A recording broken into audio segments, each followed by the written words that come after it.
ദിനേശ്, രാഘവനാശൻ, മറ്റു സഹോദരർ, നമസ്കാരം. നൃത്തം, ഗീതം, വാദ്യം ഈ 3 വിഷയങ്ങളെ അധികരിച്ച് ഒരു ചർച്ച ഇവിടെ സംഘടിപ്പിക്കുന്നുണ്ട് എന്ന് സഹീകരണം പറഞ്ഞു. സംഗമേശ്വരൻ അതിന് വരണമെന്നും പറഞ്ഞു. ആ അമ്മന്നൂർ ഗുരുകുലത്തിൽ വെച്ച് യാദൃച്ഛയായിട്ട് കണ്ടപ്പോൾ പറഞ്ഞാണ്. പിന്നീട് സംഗമേശ്വരൻ പറയണം, വേറെ ഒന്നും പറയണ്ടെന്ന് പറഞ്ഞു. എനിക്ക് മുമ്പ് സംസാരിച്ച ജയന്തിയും എനിക്ക് ശേഷം സംസാരിക്കുന്ന ദിനേശിനെ കമ്പയർ ചെയ്യുമ്പോൾ അവർ രണ്ടുപേരും അധ്യാപകരാണ്. അവരവരുടെ മേഖലകളിൽ പ്രയോക്താക്കളുമാണ്. ജയന്തി ഒരു പ്രാസംഗിക കാര്യം അവതരിപ്പിക്കാനുള്ള ഒരു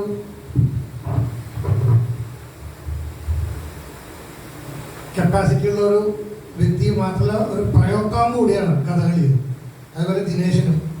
ഇത് കമ്പയർ ചെയ്യുമ്പോൾ ഇത് രണ്ടിലും ഞാനൊരു പ്രഭാഷകനൊന്നുമല്ല, കുറച്ചെന്തൊക്കെയോ മനസ്സിലാക്കി വെച്ചിട്ടുണ്ട്.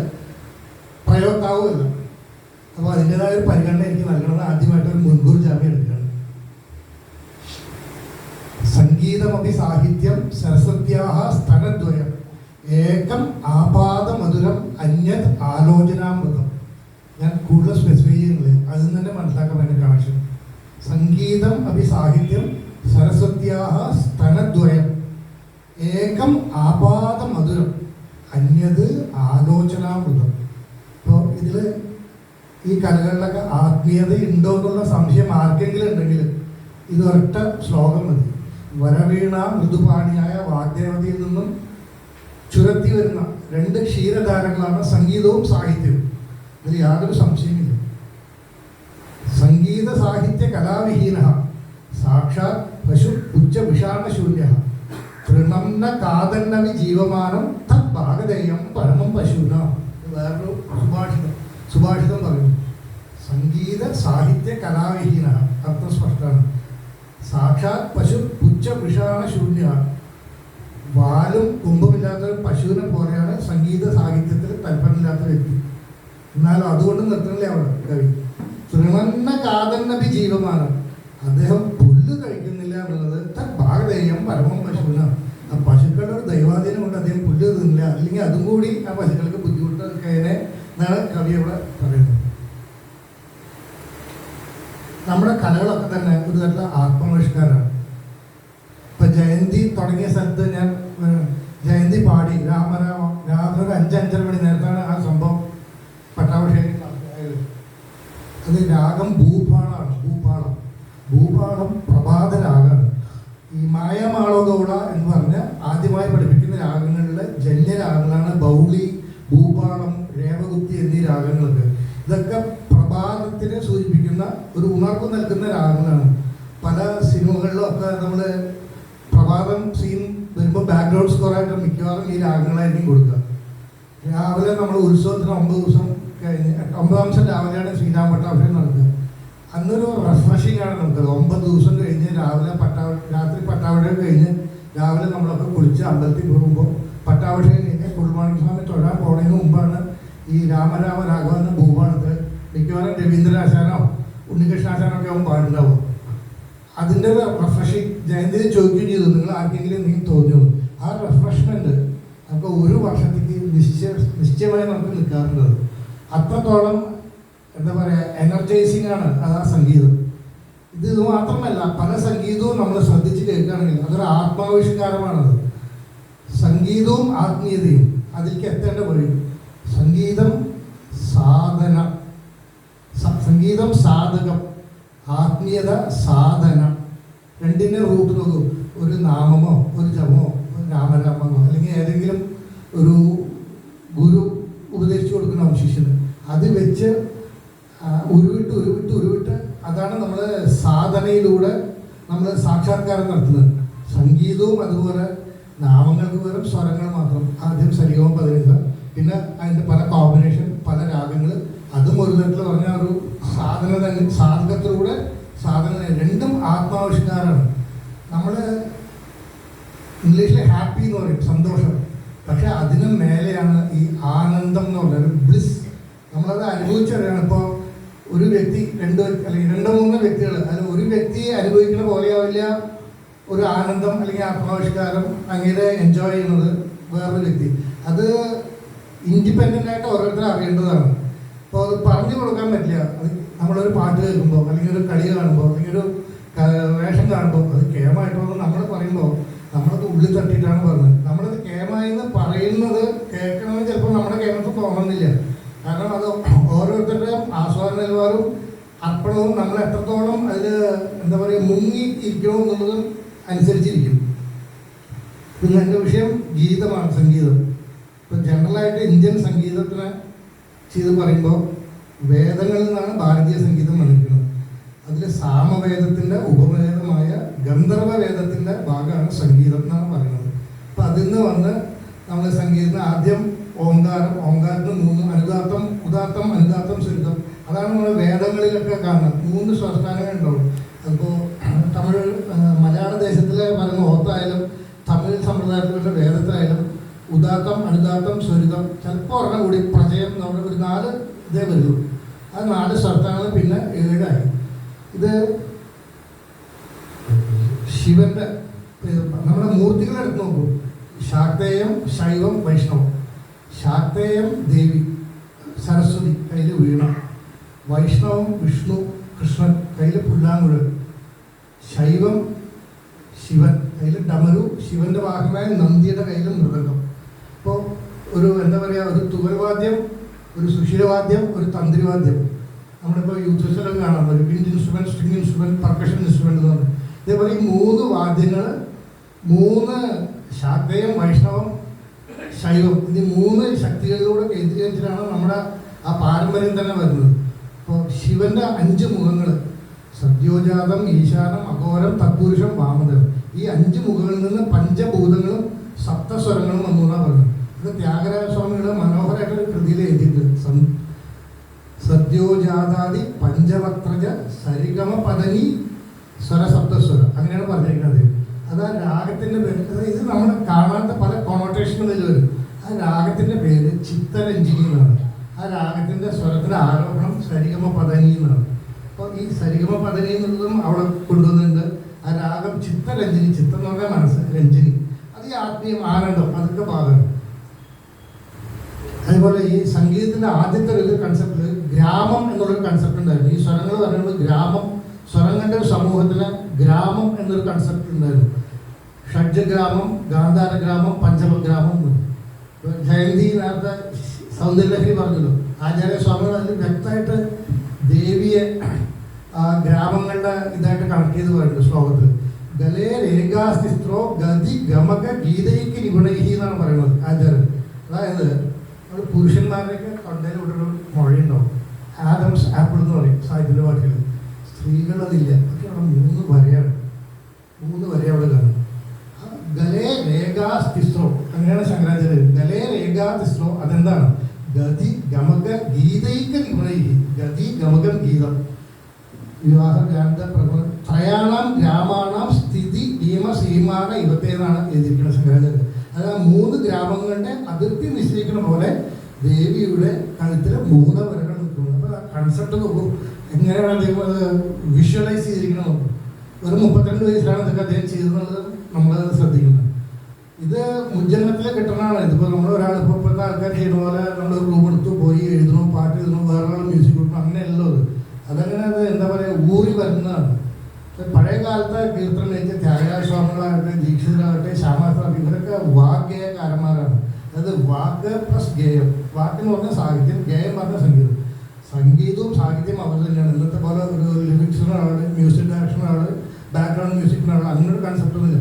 അതുകൊണ്ട് തന്നെയാണ് അതൊക്കെ ജീവനോടെ തുടിച്ചു നിൽക്കണം, ഇങ്ങനെ നിൽക്കുന്നത് തന്നെ. ഈ ഭക്തി മൂവ്മെന്റ് ഇപ്പൊ ഭാരതത്തിൽ തന്നെ ഒരു നാഷണൽ ഇന്റഗ്രേഷൻ ഈ കലകളിലൂടെ, മ്യൂസിക്കിലൂടെ പ്രത്യേകിച്ച് ഒരു നാഷണൽ ഇന്റഗ്രേഷൻ എന്നൊക്കെ പറയും. ഇപ്പോഴാണ് ഈ ദേശീയോദ്ഗ്രഥനം അങ്ങനെയൊക്കെ പറഞ്ഞത്. പക്ഷെ പണ്ട് കാലത്ത് അതുണ്ടായിരുന്നു. നമ്മുടെ മലയാള ദേശത്ത് പൂന്താനം, തമിഴ് ദേശത്ത് ഗോപാലകൃഷ്ണ ഭാരതി, തമിഴ് ശൈവ നായന്മാർ, വൈഷ്ണവ ആഴ്മാർമാർ, കർണാടക ദേശത്തിൽ പുരന്ദരദാസർ, കനകദാസർ തുടങ്ങിയ ദാസന്മാർ, തെലുങ്ക് ദേശത്ത് നിന്ന് ത്യാഗരാജ സ്വാമികൾ, ഭദ്രാചല രാമദാസ്, നാരായണ തീർത്ഥ സ്വാമികൾ, മഹാരാഷ്ട്രം, ആ പേര് തന്നെ മഹാരാഷ്ട്രം എന്നാണ്. വേറെ സ്റ്റേറ്റിനൊരു പേര് കൊടുത്തില്ല. അത്രത്തോളം മഹന്തുക്കൾ അവിടെ. അഭംഗങ്ങളിൽ തുക്കാറാം, ജ്ഞാനേശ്വർ, ഏകനാഥ്, ചൊക്കാമേള, മുക്താബായി തുടങ്ങിയ അനേകം പാണ്ഡുരംഗനായിട്ട് ചുറ്റിപ്പറ്റി പണ്ഡരിപുരമായിട്ട് ചുറ്റിപ്പറ്റി അനേകമുണ്ട്. അതേപോലെ ഗുജറാത്തിൽ നർസി മേത്ത ഇത് കേൾക്കണം, വൈഷ്ണവ ജനതോ എന്ന് പറഞ്ഞാൽ ഇത് കേൾക്കണം, അത് നർസി മേത്ത ഗുജറാത്തിൽ. അങ്ങനെ ഭാരതം മുഴുവനും സഞ്ചരിച്ച് നോക്കുകയാണെങ്കിൽ അതാത് ദേശത്ത് ഈ ഭക്തി മൂവ്മെന്റ് അല്ലെങ്കിൽ ഭക്തി കൾട്ടിന് വേണ്ടി ഇത് വെറും എന്താ പറയുക ടോട്ടൽ ഡിവോഷൻ ടു ഗോഡാണ്. ഇത് വേറെ ഒന്നുമില്ല. ഇന്നത്തെ പോലെ കച്ചേരി പ്രതിഫലം അങ്ങനെ ഒരു കൺസെപ്റ്റ് ഇല്ല. വെറും ഭഗവൻ നാമം ഭഗവത്പാദങ്ങളിൽ സമർപ്പിക്കുക, അങ്ങനെ ഒരു കൺസെപ്റ്റിൽ ഒരു ഉരുത്തിരിഞ്ഞ് വന്നതാണ് ഈ സംഗീത പദ്ധതികളൊക്കെ.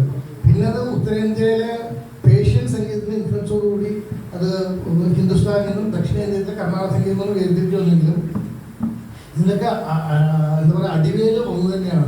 ആത്മീയതയും സംഗീതത്തിലെ ബേസിക് സ്വരങ്ങളും ഒക്കെ ഒന്ന് തന്നെയാണ്. രാഗങ്ങളുടെ പേര് മാറിയിരിക്കും. നമ്മൾ കല്യാണി എന്ന് പറയുമ്പോൾ യമൻ എന്ന് പറയും, അല്ലെങ്കിൽ ഇവിടെ ഹിന്ദോളം എന്ന് പറയുമ്പോൾ ഒരു മാർഗം എന്ന് പറയും. പക്ഷേ ഇതിനൊക്കെ അവതരണ രീതി അല്ലെങ്കിൽ പ്രയോഗ രീതി ഇപ്പം നേരത്തെ പറഞ്ഞ പോലെ ഇപ്പോൾ തമിഴ് സമ്പ്രദായത്തിൽ വേദം ഒരേ ഇപ്പോൾ ശ്രീരുദ്രോ ശ്രീസുത്തോ പറയുന്നതും മലയാള സമ്പ്രദായത്തിൽ വേണം വ്യത്യാസമുണ്ടാവും. പക്ഷേ സാഹിത്യം ഒക്കെ ഒന്ന് തന്നെയാണ്. അതേപോലെ ഒരു അവതരണ രീതിയിലൊരു വ്യത്യാസം എന്ന് മാത്രമേ നമുക്ക് പറയേണ്ടത്. ബാക്കിയൊക്കെ അണ്ടർലൈൻ കറണ്ടും അണ്ടർലൈൻ കൺസെപ്റ്റും ഒക്കെ ഒന്ന് തന്നെയാണത്. നമ്മുടെ കർണാടക സംഗീത പദ്ധതിനെ ആലോചിച്ച് നമ്മൾ പഠിക്കുന്ന കാര്യം ഇപ്പോൾ ആത്മീയത നമ്മുടെ ദൈവികതയുമായിട്ട് കണക്ട് ചെയ്തിട്ടാണല്ലോ. നമ്മുടെ സ്കൂളുകളൊക്കെ ചേർന്ന ജൂൺ 1 തീയതി കലകൾ പഠിക്കുന്നത്. അതിനൊരു ഓസ്പീഷ്യസ് ഡേ ഉണ്ട്, വിജയദശമി, വിദ്യാരംഭം വിജയദശമി. ഈവൻ ഇപ്പോൾ മ്യൂസിക് കോളേജിലൊക്കെ ആൾക്കാർ ചേർന്നെങ്കിലും അതിന് മുമ്പ് തന്നെ അദ്ദേഹം എവിടെയെങ്കിലും അവരുടെ വീട്ടുകാർ വിദ്യാരംഭത്തിന് ആ കുട്ടി എവിടെയെങ്കിലും ഏതെങ്കിലും അധ്യാപകരുടെ അടുത്ത് കഥകളിയാണെങ്കിൽ കഥകളി അധ്യാപകരുടെ അടുത്തോ അല്ലെങ്കിൽ സംഗീത അധ്യാപകരുടെ അവരുടെ അടുത്ത് പോയിട്ട് എഴുത്തിനെടുത്തൊക്കെ ചെയ്തിട്ടുണ്ടാവും. എന്നിട്ടാണ് അതേപോലെ ഹോളിഡേയ്സ് ഇന്നത്തെ പോലെ സാറ്റർഡേ സൺഡേ ആയിരുന്നു. ചന്ദ്രനെയും സൂര്യനെയും നോക്കിയിട്ടാണ് വാവ് പ്രതിഫലം. ഇപ്പോഴും കുടമാണിക്കം ബന്ധത്തിൽ നിങ്ങൾ ശ്രദ്ധിച്ചിട്ടുണ്ടാകും. കൂത്തൊക്കെ നടക്കുമ്പോൾ വാവ് പ്രതിഫലം അവധിയാണ്. ഇവിടെ മഠത്തിൽ അനധ്യായ ദിവസങ്ങളാണ് വാവ് പ്രതിഫലം. അപ്പോൾ ഹോളിഡേയ്സിൽ വരെ അങ്ങനെ കൺസെപ്റ്റ് ഉണ്ടായിരുന്നു. പിന്നീടൊക്കെ മാറിയതാണ്, എഡ്യൂക്കേഷൻ സിസ്റ്റത്തിൽ വരുമ്പോൾ മാറ്റങ്ങൾ വന്നതാണ്. അപ്പോൾ നിങ്ങളവർ കണ്ടിട്ടുണ്ടാവും, അതൊക്കെ കണക്റ്റഡ് ആണ്. ആത്മീയതയായിട്ടോ അല്ലെങ്കിൽ ദൈവികതയായിട്ടൊക്കെ കണക്റ്റഡ് ആയിട്ടാണ് ഈ പഠനം കിട്ടുന്നത്. ഒരു കർണാടക സംഗീത കച്ചേരി തുടക്കം ഒരു വർണ്ണത്തോടെ തുടങ്ങി മിക്കവാറും ഒരു ഗണപതിസ്തുതിയായിരിക്കും തുടങ്ങുന്നത്, അല്ലെങ്കിൽ ഒരു ദേവീ സ്തുതി. അത് കഴിഞ്ഞ് വിസ്തരിച്ച് കഴിഞ്ഞ് ഒരു രാഗദാനം പല്ലിയോ അതൊക്കെ കഴിഞ്ഞ് ഒരു ഭജൻസ്. ഈ ഭജൻസ് എന്ന് പറയുമ്പോൾ നമ്മളത് എല്ലാവർക്കും ആർക്കും നമുക്കത് ഫോളോ ചെയ്യാം. അത്രത്തോളം ഗഹനമായിട്ടുള്ള ഭജൻസ് അല്ലെങ്കിൽ ഏതെങ്കിലും ശ്ലോകങ്ങൾ വിരുത്തം എന്ന് പറയും. ഈ തമിഴിൽ ശ്ലോകങ്ങളുണ്ടാവും, വിരുത്തം എന്ന് പറയും. അത് അങ്ങനെയൊക്കെ പറയുമ്പോൾ ഈ ഭജൻസ് ഒക്കെ പറയുമ്പോൾ അത് നമ്മളെ എലിവേറ്റ് ചെയ്ത് കൊണ്ടുപോകണം. ടോപ്പിലേക്ക് ഞങ്ങളെ എലിവേറ്റ് ചെയ്ത് കൊണ്ടുപോയി അങ്ങനെ എത്തിക്കുകയാണ് നമ്മൾ. ഒരു 1200 1300 ആ സമയത്താണ് ഈ ഭക്തി മൂവ്മെന്റിന്റെ തുടക്കം തുടങ്ങി. ജ്ഞാനേശ്വർ അവരാണ് ഈ അഭംഗ് എന്ന് പറയും. അഭംഗം എന്ന് പറഞ്ഞാൽ ഭംഗമില്ലാത്തത്. മറാഠ ഭാഷയിൽ അഭംഗങ്ങൾ അവരെ കുറേ രചിച്ചിട്ടുണ്ട്. തുക്കാറാം, ജ്ഞാനേശ്വർ ഇവരൊക്കെ അനവധി അഭംഗങ്ങൾ രചിച്ചിട്ടുണ്ട്. പക്ഷെ ഇവരാരും അന്നത്തെ സമൂഹത്തിന് ഇവരാരും ഉൾക്കൊള്ളുന്ന വ്യക്തികളായിരുന്നില്ല. ചെരുപ്പൂത്തി, തട്ടാൻ, മറ്റേ കുമ്മാരൻ, അങ്ങനത്തെ ചോക്കാമേള, ഗോരാകുംബർ എന്നൊക്കെ പറഞ്ഞാൽ അവരൊക്കെ അങ്ങനത്തെ ഒരു കാസ്റ്റ് സിസ്റ്റം അത് അത്രത്തോളം പൊടികുത്തിയാണല്ലോ അവർക്ക്. പക്ഷേ ഇവർക്കൊക്കെ ഒറ്റ കൺസെപ്റ്റ് ഉണ്ടായുള്ളൂ, സ്പിരിച്വലായിട്ട് എന്താ പറയുക പാണ്ഡുരംഗനായിട്ട് മെർജ് ചെയ്യുക, അദ്ദേഹത്തിൽ ലയിക്കുക, പാണ്ഡുരംഗനിൽ ലയിക്കുക. പണ്ഡരിപുരം കേട്ടിട്ടുണ്ടാകുന്നത് പാണ്ഡുരംഗനിൽ ലയിക്കുക എന്ന കൺസെപ്റ്റ് അവർ കുറേ ഇത് എഴുതി. അത് കുറച്ചൊക്കെ എടുത്തു, കുറച്ചൊക്കെ നഷ്ടപ്പെട്ടു പോയിട്ടുണ്ടാവും. ഇതിൽ തുക്കാറാമിൻ്റെ കഥ ഭയങ്കര ഇതാണ്. തുക്കാറാം കുറേ എഴുതി, സാഹിത്യം എഴുതി, കുറേ എഴുതി വെച്ചപ്പോൾ അന്നത്തെ അവിടുത്തെ വ്യവസ്ഥ അനുസരിച്ച് ആളുകൾ ഇത് മുഴുവൻ നശിപ്പിച്ചു. പണ്ഡരിപുരത്തിൽ പോയിട്ടുള്ളവരുടെ ആരെങ്കിലും അറിയില്ല, പണ്ഡരിപുരത്തിൻ്റെ സൈഡിൽ ഒരു വലിയൊരു നദിയുണ്ട്, ചന്ദ്രഭാഗ സ്നാനം, പണ്ഡരിപുര വാസന തൊഴിൽ. ഇത് രണ്ടും വളരെ വിശേഷം. ഈ ചന്ദ്രഭാഗയിൽ കൊണ്ട് കംപ്ലീറ്റ് ഈ ഓറച്ചോടിയിലാണുള്ളത്, അത് മുഴുവൻ നിക്ഷേപിച്ചു, ഇത് മുഴുവൻ നശിപ്പിച്ചു കളഞ്ഞു. തുക്കാറാം ചന്ദ്രഭാഗയുടെ തീരത്തിന് വിഷണ്ണനായിട്ട് ഇരിക്കുക. 10-12 ദിവസമായി 13 ദിവസമായി അദ്ദേഹം വിഷണ്ണനായിട്ട് ഇരുന്ന് ജലപാനമില്ലാണ്ട് ഇങ്ങനെ ഇരിക്കുക. അപ്പോൾ നദിയിൽ 13-ാമത്തെ ദിവസം ഇതിങ്ങനെ മുകളിലേക്ക് പൊന്തി വരിക, ഈ ഓറച്ചോടികൾ മുഴുവൻ. എന്നിട്ടൊരു അശരീരമാണ് തുക്കാറാം ഇത്ര ദിവസം വൈകിയത്. ഞാൻ ഇത് മുഴുവൻ വായിച്ച് പഠിച്ച് ഗ്രഹിച്ച് മനസ്സിലാക്കേണ്ട കാലതാമസം കൊണ്ടാണ്. അതാണ് ഇത്ര ദിവസം വൈകിയത്. നദിയിൽ നിന്ന് അത് ഒരിക്കൽ പൊന്തി വരികയാണ്. ഇന്നും സമ്പ്രദായമെല്ലാം നിങ്ങൾ കേൾക്കുമ്പോൾ അതിലത്തെ എല്ലാം ഈ അഭംഗങ്ങളൊക്കെ പാടും, ഒക്കെ മറാഠിയാണത്. അതിൽ തുക്കാറാമിൻ്റെ അതിൽ പറഞ്ഞാൽ നാമാച്ചാർ ബസാർ, പണ്ഡരി നാമാച്ചാർ ബസാർ എന്നാണ് പറയുന്നത്. അതായത് ബസാർ എന്ന് പറഞ്ഞാൽ കമ്പോളം, പണ്ടരിപുരം വന്നിട്ട് നാമഘോഷയാത്രയുടെ കമ്പോളം എന്നാണ് പറയുന്നത്. ഒരു കമ്പോളത്തിൽ പോയാൽ ഒരു തുണിയുടെ കമ്പോളത്തിൽ വിവിധ തരത്തിലുള്ള തുണി കിട്ടും, ഒരു പച്ചക്കറി കമ്പോളത്തിൽ വിവിധ തരത്തിലുള്ള പച്ചക്കറി കിട്ടും. പണ്ടരിപുരത്തിൽ പോയാൽ വിവിധ തരങ്ങളിലുള്ള നാമഘോഷങ്ങളാണ്. അത് വർഷത്തിലെ 2 ദിവസം, ആഷാഢ ഏകാദശി, കാർത്തിക ഏകാദശി. ആഷാഢ ശേഷം കർക്കിടകം നമ്മളായിട്ട്, കാർത്തിക പറഞ്ഞാൽ വൃശ്ചികമാസമായിട്ട് വരും. ഈ 2 ഏകാദശിക്ക് പണ്ടരിപുരത്തിലെ ജനസമുദ്രമാണ്. അത് വിശേഷപ്പെട്ട ദിവസങ്ങളാണ്. നിങ്ങൾ യൂട്യൂബിൽ ജസ്റ്റ് ഒന്ന് പണ്ടരിപുരം ആഷാഢ ഏകാദശി അല്ലെങ്കിൽ കാർത്തിക എന്ന് നോക്കും. ഇവർ ഈ അഭംഗ് പാടുന്നത് വാരക്കലി സമ്പ്രദായത്തിലാണ്. വാരക്കലി എന്നാണ്. കയ്യിൽ ഒരു സിംഗിൾ സ്ട്രിങ് ആയിട്ട് തന്ത്രികളും കൈ ചപ്പാത്തി അല്ലെങ്കിൽ ചെറിയ ജാറുണ്ടോ ഇത് പാടി ഒരു മതിമറന്നിട്ടാണ് അവർ പോകുന്നത്. ആയിരക്കണക്കിന് ലക്ഷക്കണക്കിന് ആളുകളാണ് 3-4 ദിവസം ക്യൂ നിന്നിട്ടാണ് അവിടെ പണ്ടരിപുരം പാണ്ഡവനെ ദർശിക്കാൻ പറ്റുന്നത്. അത്രത്തോളം ഭക്തിയിൽ ഇമ്മേഴ്സ്ഡ് ആയിട്ടുള്ളൊരു സമ്പ്രദായം ഇന്നും നിലനിൽക്കുന്നുണ്ട്. അതുകൊണ്ടാണ് എത്ര ദോഷങ്ങളുണ്ടെങ്കിലും എന്താ പറയുക, ഐസോസ്റ്റാറ്റിക് എക്വിലിബ്രിയം എന്ന് പറയില്ലേ, 10 കുറ്റം ചെയ്തതിൽ 5 നല്ല ചെയ്തുകൊണ്ടാണ് നമ്മൾ ഇങ്ങനെയെങ്കിലും നിലനിൽക്കണമെന്ന് എനിക്ക് തോന്നുന്നത്.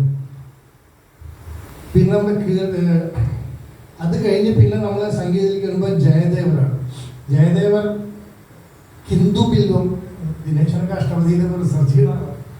ഹിന്ദു ബിൽവം എന്ന സ്ഥലത്ത്, അതായത് ഇപ്പോഴത്തെ ഒറീസ ബംഗാൾ ബോർഡർ, ഹിന്ദു ബിൽവം എന്ന സ്ഥലത്താണ് ജയദേവർ ജനിച്ചത്. അദ്ദേഹം അഷ്ടപതി എന്ന് ആലോചിച്ച് നോക്കുക. അന്ന് ഇത്രയ്ക്കും ട്രാൻസ്പോർട്ടേഷൻ ഫെസിലിറ്റിയോ വാട്സാപ്പോ ഒന്നുമില്ല. എന്നിട്ടും അന്ന് ജയദേവർ, അന്ന് 15th സെഞ്ചുറി, അന്ന് എഴുതിയ കൃതികൾ ആണ് ഇന്നും നമ്മുടെ ക്ഷേത്രങ്ങളുടെ സോപാനത്തിൽ ആരംഭിക്കപ്പെടുന്നത്. അപ്പോൾ ഈ ദേശീയോത്തരം എന്ന് പറഞ്ഞാൽ അതാണ്. അത് വായ്മൊഴിയായിട്ട് വന്ന് ഇങ്ങനെ വന്ന് എല്ലാ ക്ഷേത്രങ്ങളും സോപാനത്തിൽ ജയദേവർ അഷ്ടപതിയില്ല, ഗീതാഗോവിന്ദൻ ആരംഭിക്കുന്നു. ഈ ജയദേവർ ഗീതഗോവിന്ദം എഴുതുമ്പോൾ അതിൽ 19ാമത്തെ അഷ്ടപതി അത് രാധയും കൃഷ്ണനും. പക്ഷേ രാധാകൃഷ്ണൻ എന്നുള്ള കൺസെപ്റ്റ് ജീവാത്മ പരമാത്മ എന്നുള്ള കൺസെപ്റ്റാണ്. അത് നമ്മളൊരു കോമൺ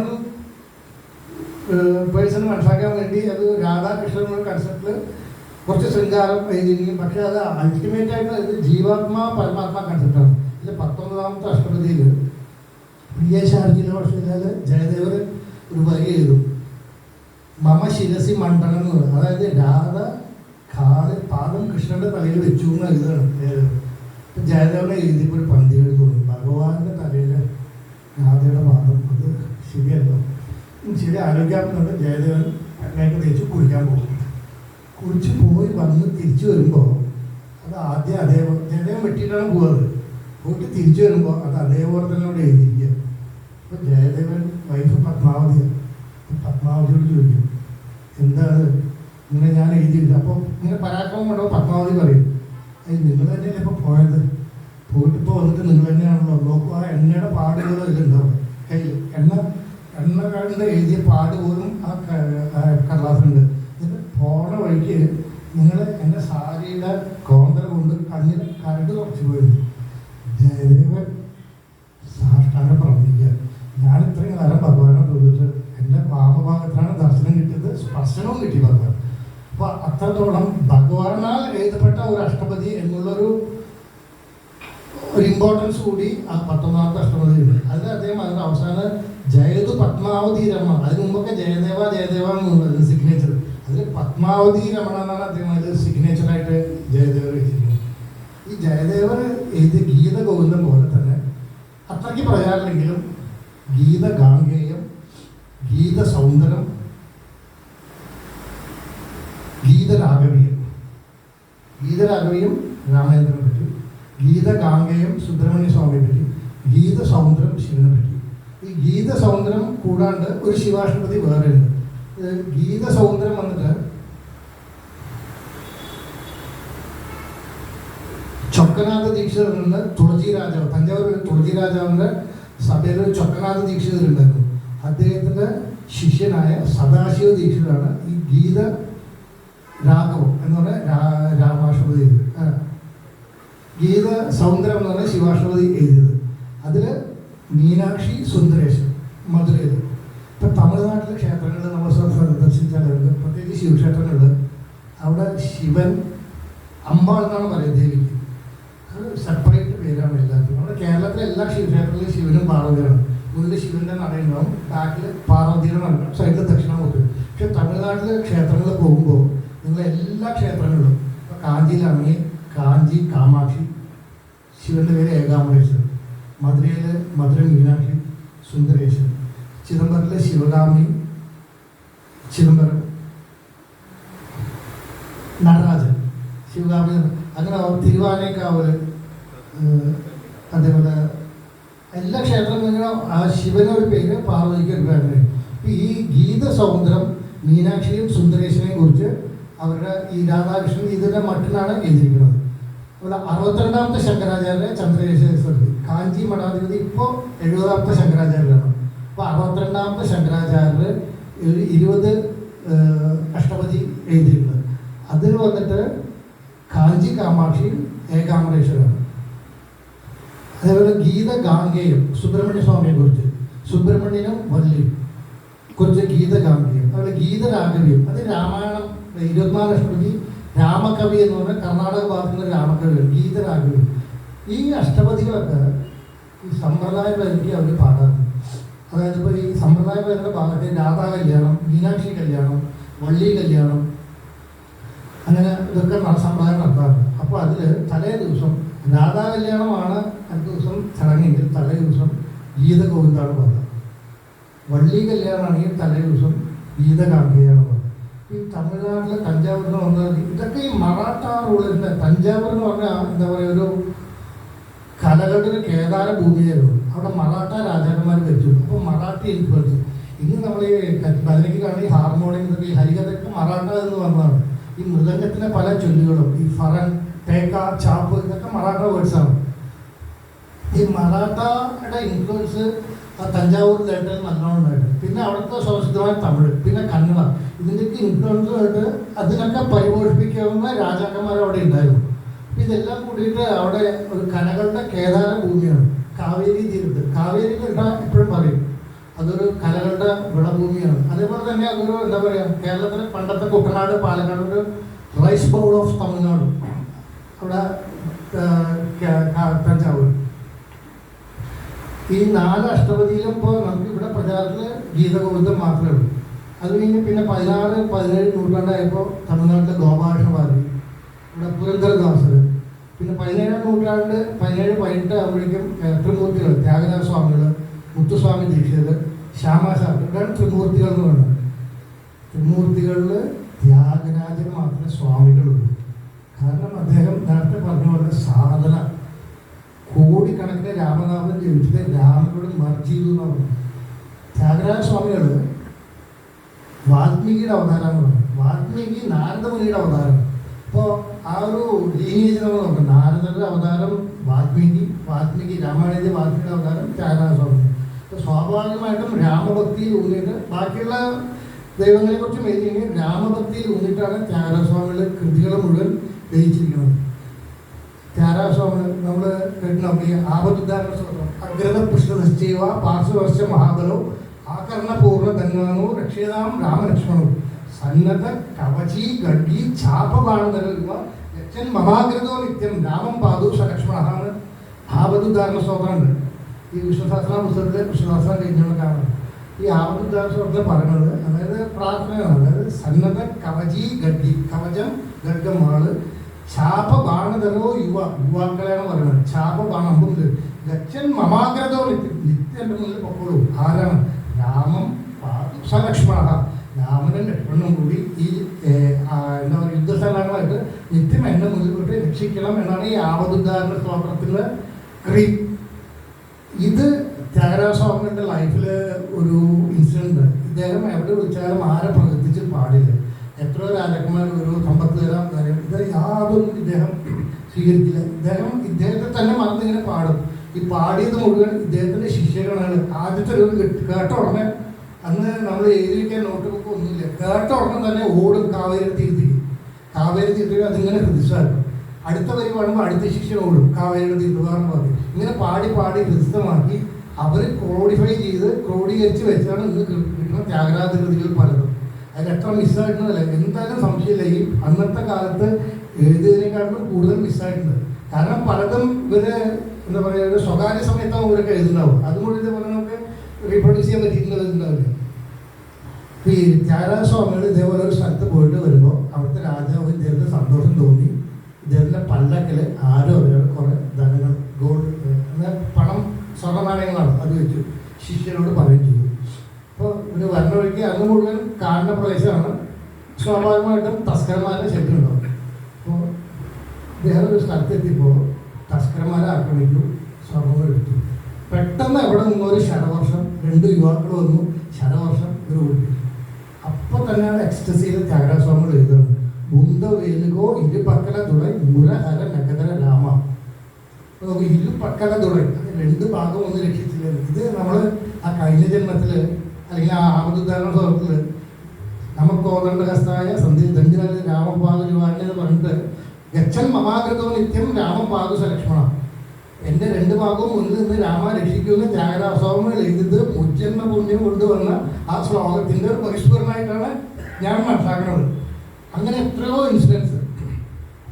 ഈ ശിവൻ എന്താ പറയുക, ഡാൻസിൻ്റെ ആളാണ്, ഡാൻസ് ഫോമുള്ള ശിവൻ, നാദസ്വരൂപിണി ദേവി നമ്മൾ പറയുന്നത്. എത്രയോ കൃതികളിൽ ദേവിയെ നാദസ്വരൂപിണി, ശിവനെ നാദ തനുമനുഷ്യം എന്നാണ് ത്യാഗസ്വാമികൾ എഴുതിയിരിക്കുന്നത്.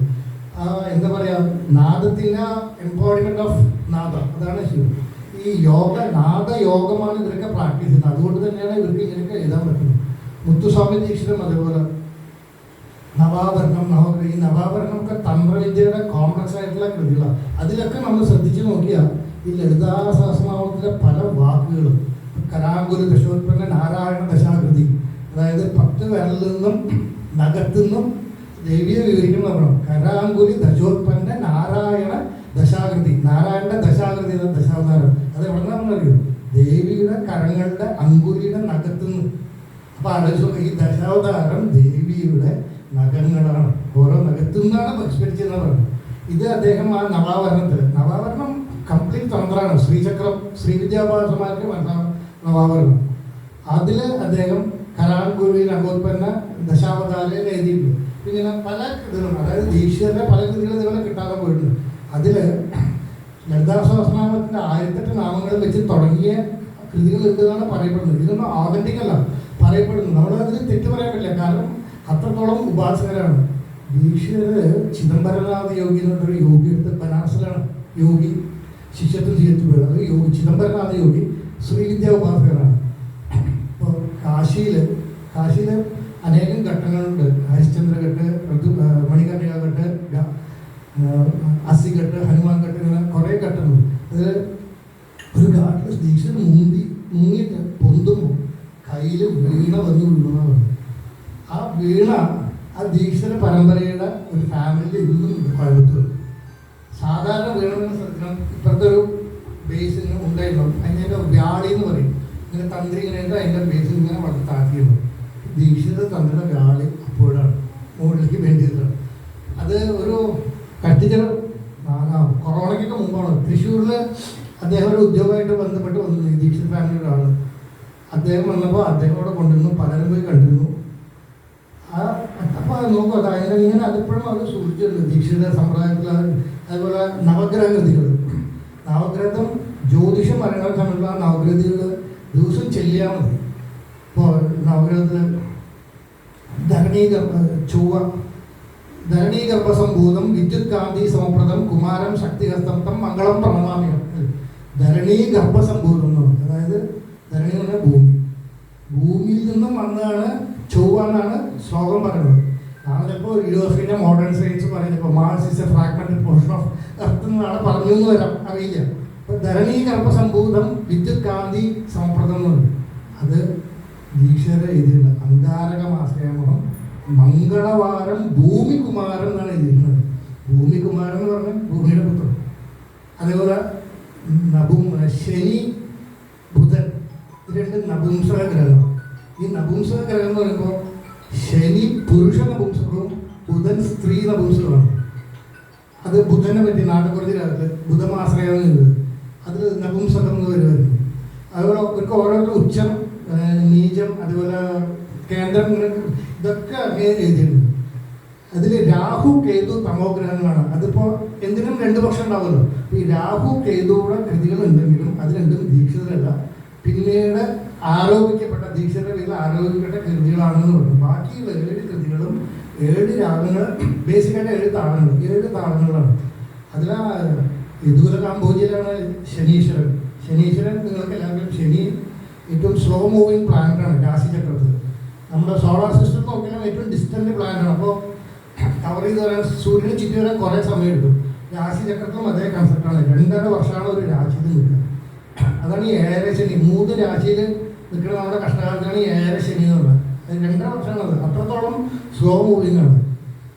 ഈ യദുകുല കാമ്പോജി എന്ന് പറഞ്ഞ ലാസ്യം നിറഞ്ഞൊരു രാഗമാണ്. കഥകളിയിലൊക്കെ സ്ത്രീ വേഷങ്ങളിങ്ങനെ ലാസ്യം അത്രത്തോളം സ്ലോ മൂവിങ് രാഗമാണ്. ദീക്ഷിതർ യദുകുല കാമ്പോജിയിലാണ് ഇത് ചിട്ടപ്പെടുത്തിയിരിക്കുന്നത്. അതും നീലാഞ്ജന സമാവാസം രവിപുത്രം യമാഗ്രജം ഛായ മാർത്താണ്ഡ സംഭൂതം തമനമായ ശനീശ്വരൻ എന്നാണ്. ഛായയും മാർത്താണ്ഡ സൂര്യനും, സൂര്യന് ഛായ, സൂര്യന് ഛായ ഉണ്ടായ പുത്രമാണ് ശനി എന്നാണ്. ദീക്ഷിതർ എഴുതിയത് ദിവാകര തനുജം ശനീശ്വരൻ. ആദ്യത്തെ ലൈൻ അവിടെ തന്നെ അച്ഛൻ്റെ ഡ്രസ് കൊടുത്തു. ലാസ്റ്റ് ലൈൻ കൽപ്പിത ഛായാദേവി സൂര്യൻ, അമ്മയുടെ പേരിലാണ്. ഇതിൻ്റെ ഇടയിൽ നീലരത്നമാണ്. ഓരോരുത്തർക്കും രത്നമുണ്ട്, ഓരോ ഷേപ്പുണ്ട്. ഇതൊക്കെ ഇത് നിങ്ങൾക്ക് ആർക്കും മനസ്സിലാക്കാൻ ബുദ്ധിമുട്ട്. ഇത്രയും കേട്ട് നിൽക്കണം. നിങ്ങൾ എല്ലാവരും ദൈവത്തിൻ്റെ റിക്വസ്റ്റാണ്, ഗൂഗിളിൽ പോവുക. നവഗ്രഹങ്ങൾ ലിറിക്സ് വിത്ത് മീനിങ്, ഇംഗ്ലീഷിൽ, തമിഴ്, തെലുങ്ക്, കന്നഡ, മലയാളം ഒക്കെ ഉണ്ട്. നമ്മൾ കൊണ്ട് നടക്കുന്ന ഈ സാധനത്തിൽ ഇതൊക്കെ ഉണ്ട്. ഇതെല്ലാവരും പഠിക്കണം, കേൾക്കണം. നമ്മളതിൻ്റെ അനുഭവം അറിയണം. അതിനുവേണ്ടിയിട്ടാണ് ഇപ്പോൾ നമ്മളിതൊക്കെ മനസ്സിലാക്കി മുഴുവൻ മനസ്സിലാക്കുന്നതല്ല, അനുഭവം അറിയണം. നിങ്ങളുടെ ലെവലിൽ ഡെവലപ്മെൻ്റ് ആണ്. എന്ത് ബ്യൂട്ടിഫുൾ ആയിട്ട് നമുക്ക് എഴുതിയിരിക്കുന്നത്. അതേപോലെ പഞ്ചലിംഗ സ്ഥലം, പൃഥ്വി അപ്പ്, പഞ്ചഭൂതങ്ങളുണ്ടല്ലോ, പൃഥ്വി അപ്പ് തേജോ വായുരകാരം. അതിൽ കാഞ്ചി പൃഥ്വിലിംഗമാണ്, കാഞ്ചീപുരം. അതിനെക്കുറിച്ച് ദീക്ഷിത ചെയ്തിട്ടുണ്ട്. അപ്പലിംഗം തിരുവാനൈക്കാവ്, ജംബുകേശ്വരം അഖിലാണ്ടേശ്വരി. നിങ്ങൾക്ക് കേട്ടിട്ടുണ്ടാവും, അഖിലാണ്ടേശ്വരി ലക്ഷ്യമാണെങ്കിൽ അതിൽ എഴുതിയിട്ടുണ്ട്. പിന്നെ വായുലിംഗം കാളഹസ്തി, കാളഹസ്തിയിൽ പോകുമ്പോൾ നിങ്ങൾ കാളഹസ്തി പോയിരുന്നു. അവിടെ വായുവാണ്, ഇങ്ങനെ ഒരു വിളക്ക് ഇങ്ങനെ ഫ്ലിക്കർ ചെയ്തുകൊണ്ടിരിക്കും. വായുലിംഗമാണ് അത്. കാളഹസ്തീശ, ജ്ഞാനപ്രസൂനാംബിക, സമീര, അതൊക്കെ ആ ടേമൊക്കെ ഇപ്പോൾ ദിനേശിനെ എത്തിക്കൊണ്ട് പറയാൻ എനിക്ക് ബുദ്ധിമുട്ടുണ്ട്. കാരണം അവിടെ സംസ്കൃതമാണ്, ദീക്ഷാകൃതികൾ കുറേ വർക്ക് ചെയ്യുന്നുണ്ട്, സാഹിത്യങ്ങളുണ്ട്. അപ്പോൾ അതൊക്കെ എഴുതിയിട്ടുണ്ടെങ്കിൽ. അതേപോലെ അഗ്നിലിംഗം തിരുവണ്ണാമല, നെച്ചൂർ വെങ്കട്ടറാമൻ്റെ പ്രഭാഷണം കേട്ടിട്ടുണ്ട്. തിരുവണ്ണാമലയെ പറ്റി അദ്ദേഹം പറഞ്ഞു. അത് ആ ഹില്ലോക്ക് തന്നെ ശിവലിംഗമാണ്, അഗ്നിലിംഗമാണ്. ചൂട് അവിടെ എത്തുമ്പോൾ ചൂടിനെ പറ്റി വെങ്കട്ടറാമൻ വളരെ മനസ്സിൽ തട്ടി പറയാറുണ്ട്. ഇതുപോലെ ദീക്ഷ നവഗ്രഹങ്ങൾ കേരള ദേശത്തിലും അദ്ദേഹം എഴുതിയിട്ടുണ്ട്. ഗുരുവായൂർ, ശബരിമല 1700 അദ്ദേഹം ശബരിമലയെ കുറിച്ച് എഴുതിയിട്ടുണ്ട്. 1767 1800 എന്താണ് ദീക്ഷകൾ ആ സമയത്താണ് അത് എഴുതിയത്. പക്ഷെ അത് പറയുന്നത് ശബരിമല, ഗുരുവായൂർ, പത്മനാഭസ്വാമി, ഈ 3 കൃതികളാണ് ഇന്നത്തെ കേരളവും അന്നത്തെ പാണ്ഡ്യ കേരള ദേശം. അതിൽ ആ പന്നകശേന പത്മനാഭനും ഉന്നത പാണ്ഡ്യ കേരള നിവാസമാണ് എഴുതിയിരിക്കുന്നത്. ഗുരുവായൂർ കൃതിയിൽ ശ്രീകൃഷ്ണൻ പരമാനസ സത്വം, അതിൽ ഗുരു പവനപുരാധീശം എഴുതിയിട്ടുണ്ട്. ശബരിമലയാണ് മുരഹരാതി മോദിത ശബരിഗിരി വിഹാരം മുരളി ബേരി വാദ്യപ്രിയങ്ങൾ. മുരളി പറഞ്ഞ പുല്ലാങ്കുഴൽ, ബേരി പെരുമാൾ, ഇത് രണ്ടും പ്രിയമായിട്ടുള്ളത്. പ്രാർത്ഥിത പുത്രപ്രഭം. പലരും ശബരിമലയിൽ സന്താനം ഇപ്പോൾ കേട്ടില്ലേ, പണ്ടൊക്കെ ശബരിമലയിൽ മടി കെട്ടും. മടി കെട്ടി കഴിഞ്ഞാൽ സൽപുത്രം കിട്ടണം, സൽപുത്രം ലഭിക്കുന്ന പോലെ. പ്രാർത്ഥിത പുത്രപ്രഭം ദീക്ഷിത നോട്ട് ചെയ്തു. ഈ കൃതികളിലൊക്കെ നമ്മൾ അവരതൊക്കെ അങ്ങനെ അനുഭവിച്ചാണ്. ഇതൊന്നും ഒരു സുപ്രഭാതത്തിൽ ഇന്നാണ് ഭാഗ്യം പറ്റി എഴുതുക, അല്ലെങ്കിൽ ഭഗവാനെ പറ്റി എഴുതിക്കണം ഇരിക്കണമല്ല. ഇത് അവർക്ക് മുജ്ജന്മ സുഹൃതം, പ്രകൃതിയുടെ നിയോഗം, അങ്ങനെ വേണമെങ്കിൽ പറയാം. നിരീശ്വരവാദികളുടെ ബന്ധം പ്രകൃതിയുടെ നിയോഗം, ഇത്രയേ ഉള്ളൂ. ആ പ്രകൃതിയുടെ നിയോഗം കൊണ്ട് അവർക്ക് എഴുതും. അതുപോലെ ശ്യാമാശാസ്ത്രി, ശ്യാമാശാസ്ത്രി കാമാക്ഷിയുടെ ഭക്തനാണ്. അദ്ദേഹം ഈ സ്വരജതി എന്നുള്ള കൺസെപ്റ്റ് ഭൈരവി രാഗത്തിൽ സ്വരജതി എഴുതുന്ന കാമാക്ഷി അമ്പാന്നാണ്. ദേവിയുടെ വർണ്ണനയാണ്.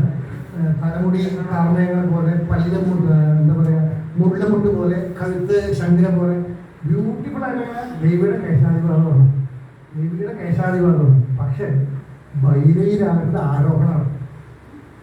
അതായത് ഭൈരവി മുകളിലേക്ക് കയറുമ്പോൾ അമ്പാൾ താഴ്ചയ്ക്ക് ഇറങ്ങുന്നത്. ഇതൊരു 8 സ്റ്റാൻസുണ്ട്. ഇത് പാടുമ്പോൾ പ്രത്യേകിച്ച് എം. ഡി. രാമനാഥൻ പോലൊക്കെ പാടുമ്പോൾ ഞാൻ സാധാരണയായിട്ടൊരു കാര്യം പറയും. എം. ഡി. രാമനാഥൻ 83 60 വയസ്സായിരുന്നു. അപ്പോൾ അദ്ദേഹം തൃപ്പൂണിത്തുറ അവരൊരു സ്വീകരണം കൊടുത്തു. തിരുവനന്തപുരം നവരാത്രി പാടിയിട്ട് തൃപ്പൂണിത്തുറ വന്നപ്പോൾ അദ്ദേഹത്തിനൊരു സ്വീകരണം കൊടുത്തു. ഡോക്ടർ 60 വയസ്സുകാർ 60 എന്തെങ്കിലും കൊടുക്കണ്ടേ. അപ്പം അന്ന് ഇന്നത്തെ പോലെ തന്നെ പെട്ടെന്നൊരു കടയിൽ തുറന്ന് ഒരു വിളക്കെടുത്ത് കൊടുത്തു. MD രാമനാഥൻ പാലക്കാട് മഞ്ഞപ്പുറ സ്വദേശിയാണ്. അദ്ദേഹം ആ വിളക്ക് അവിടെ കണ്ടിട്ട് വിളക്ക് നോക്കി ദീപം നമ്മൾ ഭഗവത് സേവയ്ക്ക് ദീപമാണ് വരുന്നത്, അതിന് ദേവിയാണ് കാണുന്നത്. എന്നിട്ട് അതിൽ ദേവിയെ വിഷ്വലൈസ് ചെയ്ത് അതിനൊരു അമ്പക്കാമാക്കി പറഞ്ഞു. അത് യൂട്യൂബിൽ കിട്ടുന്നു. ഈ ഡയലോഗൊക്കെ ഉണ്ട്. അത് അദ്ദേഹം ആരോട് ചോദിക്കും, സ്വാമി മലയാളം അറിയാം, നിങ്ങളെന്താ അങ്ങനെ പറഞ്ഞാൽ എനിക്ക് നല്ലോണം മലയാളം അറിയാം. ഈ ദീപം നമ്മുടെ നാട്ടിലൊക്കെ ഭഗവത് സേവയ്ക്ക് ദീപത്തിലാണ് ദേവിയെ വിഷ്വലൈസ് ചെയ്യുന്നത്. എന്നിട്ട് പറഞ്ഞിട്ടാണ് അദ്ദേഹം അമ്മക്കാമാക്കി. അത് ലൈവായിട്ട് കേട്ടൊരു അനുഭവം പറയുമ്പോൾ നമുക്കെന്നെ കൂടി നമ്മൾ ഈ കാസറ്റിലോ അല്ലെങ്കിൽ ഓഡിയോ കേൾക്കുമ്പോൾ ഈ കഥ മനസ്സിലാക്കി കേൾക്കുമ്പോൾ നമ്മുടെ അനുഭവം പറയും. നമ്മുടെ സ്വാതിർനാൾ മഹാരാജ് നവവിധ ഭക്തി മാർഗങ്ങൾ ശ്രവണം, കീർത്തനം, സ്മരണം, സഖ്യം, ആത്മനിവേദനം, അത് നവവിധ ഭക്തികളുടെ കൃതികൾ എഴുതിയിട്ടുണ്ട്. ഭാവയാമി രഘുരാമൻ MS സുബ്ബലക്ഷ്മിയുടെ ശബ്ദത്തിലൂടെ പലരും കേട്ടിരിക്കണം. അത് കേട്ടവർക്ക് എത്ര പേർക്ക് അറിയാതെ സ്വാതിർനാളിൻ്റെ കൃതിയാണെന്ന് പറയും.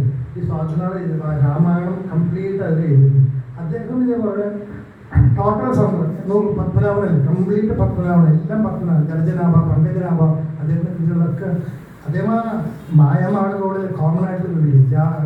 ദേവദേവ കല്യാണം ജന്മാർജിത മമ പാദമകം വാരയാ കരുണയാ എന്നാണ് പറയുന്നത്. ഞാൻ ഇതുവരെ ആർജിച്ച പാദങ്ങൾ മുഴുവൻ രക്ഷിക്കുന്നതാണ്. അതായത് ആർജിച്ചെന്ന് പറഞ്ഞാൽ നമ്മളെ ജനിച്ച ശേഷം ചെയ്തതാണ്, പാസ്റ്റ് ബർത്ത് എന്നുള്ളത്.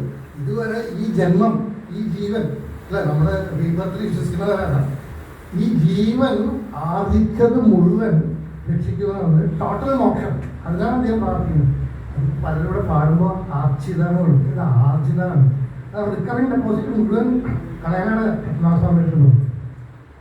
ഇതെല്ലാം പത്മനാഭനെ സംബന്ധിച്ചിട്ടാണ്, ഒന്നും ഇതില്ലാണ്ട് പത്മനാഭനെ സംബന്ധിച്ചാണ്. അത് ഇത്രയ്ക്കും ബാക്കി ലോകകാര്യങ്ങൾ വരും. ബാക്കിയുള്ളവരൊക്കെയാണെങ്കിൽ സംഗീതമേ ജീവിതം എന്ന് പറഞ്ഞാൽ ഇദ്ദേഹം ലോകകാര്യങ്ങൾ മുഴുവൻ പ്രധാനം ചെയ്ത് പൊളിറ്റിക്സുമായിട്ടും എന്താ പറയുക മനസ്സമാധാനമില്ല, കുടുംബപരമായിട്ടും മനസ്സമാധാനമില്ല, എല്ലാ പ്രശ്നങ്ങളും ഉണ്ടായിട്ടും അതിനുള്ള ഇത്രയും കൃതികൾ എഴുതി. നവരാത്രി മണ്ഡപത്തിൽ അതും ചിട്ടയായിട്ട് ഇപ്പോൾ 9 ദിവസം തിരുവനന്തപുരം നവരാത്രി മണ്ഡപത്തിൽ ശ്രദ്ധിച്ചാൽ അറിയാം.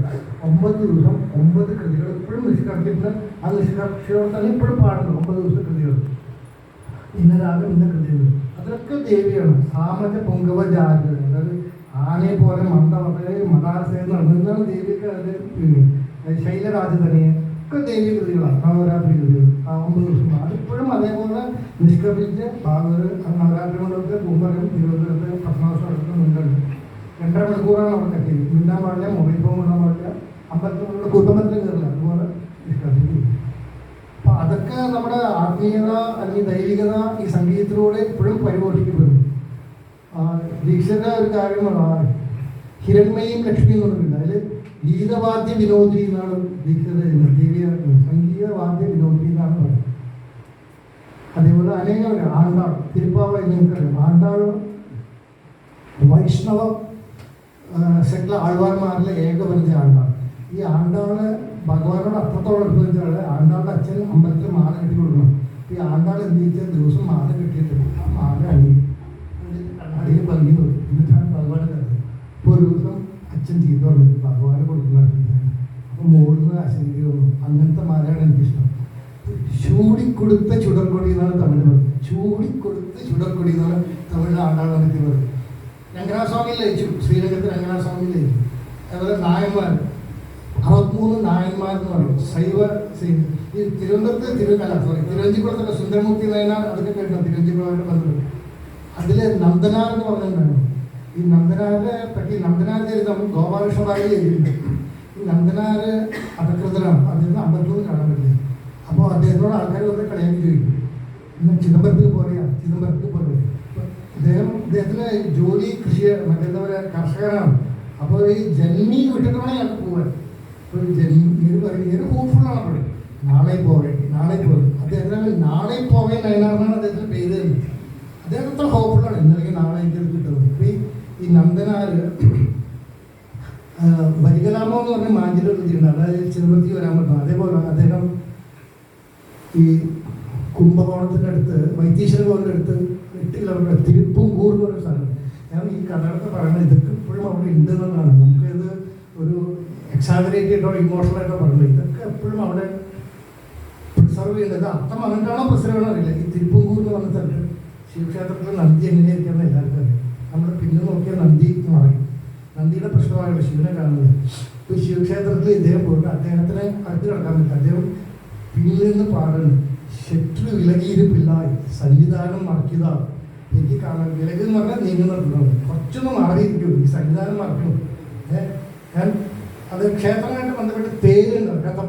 നിങ്ങൾ കൽപ്പാത്തിയിൽ പോയിട്ടുണ്ട്, അവിടെ അമ്പലത്തിന് മുന്നിൽ ഒരു ചെറിയൊരു ഷെഡ്യൂൾ ഉണ്ടാവും. അപ്പോൾ തേരടിയിൽ എന്തിനാണ് ദർശിക്കണേ, നേരടി വരമാട്ടെ. അതും പറഞ്ഞു ശിവനോട് മുൻകൂർജാമ്യം എടുക്കാം. നിങ്ങൾക്ക് അനുവാദം തോന്നിക്കാൻ മുന്നിലൊന്നും തൊഴില്ല, ഞാൻ ആ തേരെ മുന്നിൽ ദർശിച്ചു നോക്കണം. ഇതെങ്ങനെ കരഞ്ഞ് പറയുമ്പോൾ അകത്തുനിന്നൊരു അശരീതി വരികയാണ്. ശത്രു വിലകിയിരിപ്പിള്ളായി സന്നിധാനം മറക്കിതാന്ന്. ആ നന്ദി കുറച്ചും കൂടി നീങ്ങും. ഇന്നും തിരുപ്പൂർക്കൂറിൽ ശിവകവനാടൻ ടെമ്പിളിൽ പോയി കഴിഞ്ഞാൽ ശിവന്റെ നേരെയുള്ള നന്ദി ഞാൻ കണ്ടിട്ടുള്ളൂ. അതുകൊണ്ട് ഇത്രയ്ക്ക് ഇമോഷണലായിട്ട് പറയാം. നന്ദിയുടെ നീങ്ങുക. അപ്പോൾ ഒരു നമ്മുടെ കല്ലിനെ പോലും അളിയിക്കുന്ന സംഗീതം എന്നൊക്കെ പറയും. അപ്പോൾ ഇത് കൊണ്ട് ഇങ്ങനെയൊക്കെ ഈ ഭാരതനാട്ടിലുണ്ടായിരുന്നു. പക്ഷെ അവരാരും ഫേസ്ബുക്കിലോ വാട്സപ്പിലോ ഇട്ടൊന്നും പ്രചാരണം ചെയ്തില്ല. അതുകൊണ്ട് തന്നെ അടുത്ത തലമുറ അല്ലെങ്കിൽ അതിൻ്റെ അടുത്ത തലമുറ ഇവർക്കൊക്കെ പ്രചാരം നൽകണം. ഇവരുടെ ഭക്തിയിൽ കൊണ്ടാണ്, അതിൻ്റെ ഇവർ വേറെ ഒരൊറ്റ ഇത് വിഷമമല്ല. ഇപ്പം നമ്മളിന്ന് പലരും എന്ത് കാര്യത്തിലും സെൽഫ് പ്രൊപ്പഗേഷനാണ്. അതിന് കുറ്റമായിട്ടല്ലേ കാലം കഴിയും. പക്ഷെ അതൊന്നും അന്ന് ഉണ്ടായില്ല. അവരിങ്ങനെ ത്യാഗരാജസ്വാമികളെ അറിയില്ലേ, രാജാവ് നിധി തരാമെന്ന് കൊണ്ട് പാടുമ്പോൾ അദ്ദേഹം പാടും, നിധിജ്ഞാനസുകുമാര രാമനെയും സന്നിധിയാവും. അതായത് നിധിയല്ല, രാമന്റെ സന്നിധിയാണ് വലുതെന്നാണ് അദ്ദേഹം അത് പറഞ്ഞത്. ഇത്രയ്ക്കൊക്കെ എനിക്ക് പറയാനുള്ളൂ. എനിക്കറിയില്ല എത്രത്തോളം എനിക്കത് നീതി പുലർത്തിയുള്ളത്. സതീശേഷൻ തുടക്കത്തിൽ ഒരു ആശങ്ക രേഖപ്പെടുത്തി.